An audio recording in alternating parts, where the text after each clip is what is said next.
Stari povijesni Markov trg, sada trg Stjepana Radića u Zagrebu, bio je svjedok još jednog velikog događaja.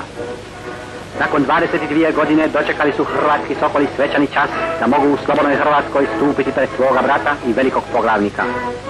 Iz svih krajeva Hrvatske dohrlili su toga dana u Zagreb članovi bivšeg hrvatskog sokola da se stave na raspolaganje svom poglavniku, spremni da izvrše sve njegove zapovjedi i naloge.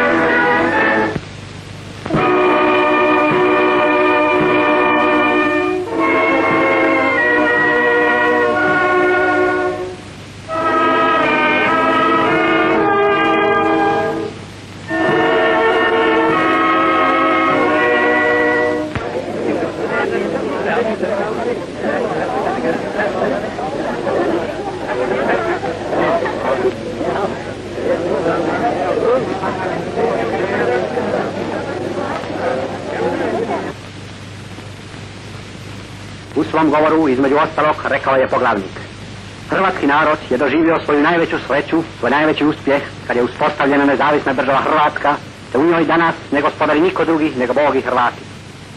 Danas je to pokoljenje doživjelo tu sreću. Ovo pokoljenje ima i najveću odgovornost da svoju nezavisnu državu Hrvatsku izgradi, da je brani, da je očuva i da je namijeni netaknutu, uređenu, pojačanu i veliku našim budućim pokoljenjima.